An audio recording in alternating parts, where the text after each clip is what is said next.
Assalamualaikum warahmatullahi wabarakatuh. Perkenalkan, nama saya Dianti Utami Putri dari kelas 3B D3 Akuntansi. Di sini saya akan menjelaskan mengenai bond portfolio manajemen part 1. Yang pertama, bunga majemuk. Di sini terdapat situasi di mana seorang manajer portofolio menerima 9 juta dolar. Dia berjanji untuk membayar kembali uang tersebut pada 7 tahun kemudian dengan bunga majemuk sebesar 14% setengah tahunan. Mengingat bahwa bunga dibayar setengah tahunan, tingkat bunga efektif tahunan adalah 1 ditambah 0,07 dikali 1 tambah 0,07 dikurang 1 sama dengan 14,49%.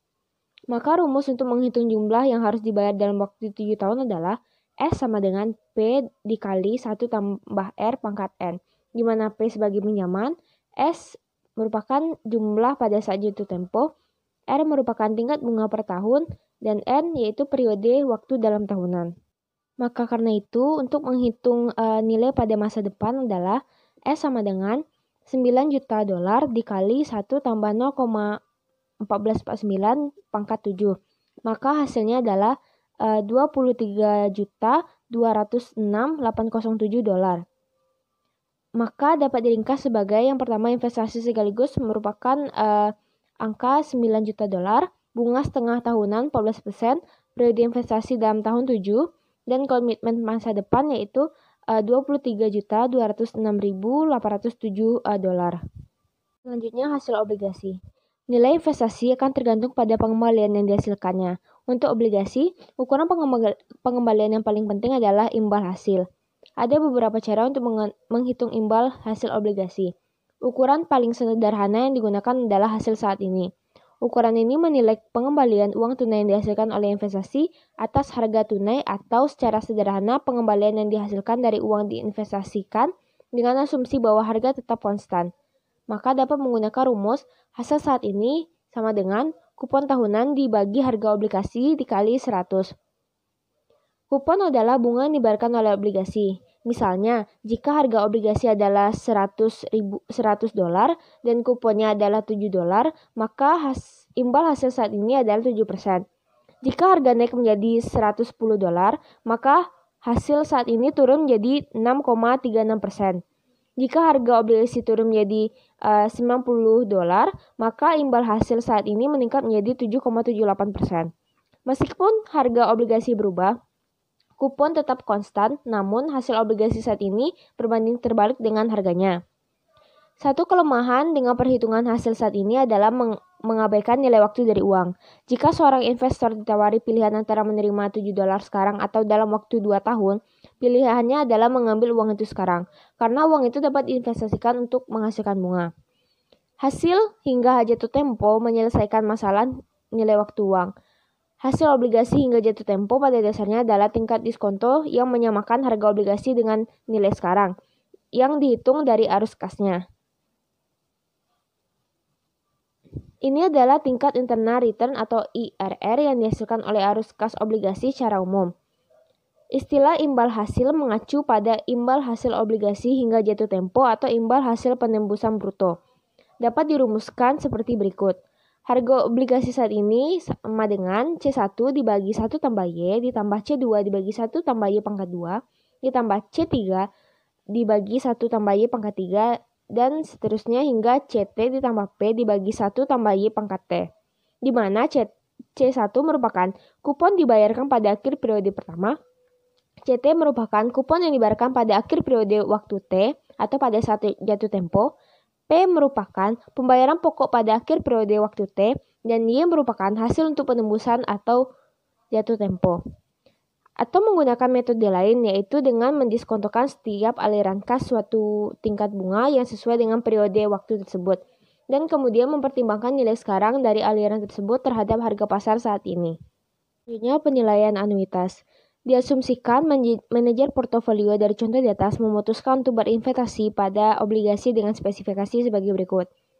Jatuh tempo obligasi 17 tahun, hasil hingga jatuh tempo adalah 14,49%, harganya 100, kuponnya 7% per kupon, dan nilai nominal yang dibeli adalah 9 juta dolar. Untuk melihat caranya banyak uang yang akan dia miliki dalam 7 tahun dengan diasumsikan suku bunga tetap di 14,49%, maka yang pertama adalah menghitung nilai kupon di masa depan. Yang kedua, nilai obligasi pada saat jatuh tempo. Selama 7 tahun, manajer portofolio akan menerima 14 kupon, masing-masing senilai 7% dikali 9 juta dolar, yaitu 630 ribu dolar. Dengan asumsi bahwa uang ini ditempatkan dengan pada deposito di 14,49% setiap kali diterima. Jumlah yang akan terakumulasi di masa depan harus dihitung. Dapat menggunakan rumus sebagai berikut. AF sama dengan 1 tambah R pangkat N dikurang 1 dibagi R, di mana AF merupakan nilai masa depan anuitas, R merupakan tingkat bunga setengah tahunan, dan N adalah jumlah kupon. Maka, dengan menggunakan angka yang diberikan, faktor anuitas menjadi 1 ditambah 0,07 pangkat 14 kurang 1 dibagi 0,07, maka hasilnya 22,55. Ini berarti jika 630 dolar diinvestasikan selama 6 bulan selama 7 tahun, itu akan terakumulasi menjadi 630 dolar dikali 22,55, maka hasilnya adalah 14.206.807 dolar. Dan tergantung pembulatannya sendiri. Selanjutnya, penilaian obligasi. Dalam 7 tahun, obligasi akan memiliki 10 tahun hingga jatuh tempo. Manajer portofolio kemudian akan menjual obligasi untuk memenuhi komitmen di masa depan. Untuk menilai ini, diperlakukan obligasi sebagai dua sekuritas terpisah. Yang pertama, sebuah anuitas setara dengan pembayaran kupon selama N,5 tahun. Yang kedua, sebuah obligasi kupon 0 yang membayar nilai nominal pada saat jatuh tempo. Rumus untuk nilai sekarang dari faktor anuitas adalah PAF sama dengan 1 dikurang 1 ditambah R pangkat min N dibagi R. Dan untuk obligasi kupon 0 adalah Z sama dengan nilai nominal dibagi 1 tambah R pangkat N. Nilai obligasi dalam kasus di atas dengan 10 tahun hingga jatuh tempo adalah PAF sama dengan 1 dikurang 1 tambah 0,07 pangkat min 20 dibagi 0,07 sama dengan 10,594. Dan untuk obligasi tanpa kupon yaitu Z sama dengan 9 juta dolar dibagi 1 tambah 0,07 pangkat 20. Maka hasilnya 2.325.771 dolar. Oleh karena itu, nilai sekarang dari obligasi dengan 10 tahun hingga jatuh tempo adalah 10,594 dikali 630 ditambah 2.325.771 adalah 9 juta dolar. Nilai totalnya adalah 9 juta dolar ditambah 14.206.807 sama dengan 23.206.807 dolar. Maka dapat diringkas sebagai yang pertama, jatuh tempo obligasi adalah 17 tahun, yield to maturity adalah 14,49%, kuponnya 14%, nilai nominal yang dibeli adalah 9 juta dolar, nilai dalam 7 tahun adalah 23.206.807,35 dolar. Rumus tersebut dapat diasumsikan bahwa kupon diterima diinvestasikan kembali pada tingkat yang sama dengan hasil jika manajer portofolio hanya akan dapat menginvestasikan kembali pada kupon pada tingkat yang lebih rendah, maka pengembalian keseluruhan yang dihasilkan oleh obligasi akan lebih rendah daripada hasil. Yang terakhir, durasi. Durasi atau juga dikenal sebagai durasi Macaulay adalah ukuran sensitivitas obligasi terhadap perubahan suku bunga. Namun sensitivitas obligasi terhadap pergerakan suku bunga dipengaruhi oleh sejumlah faktor yang berbeda.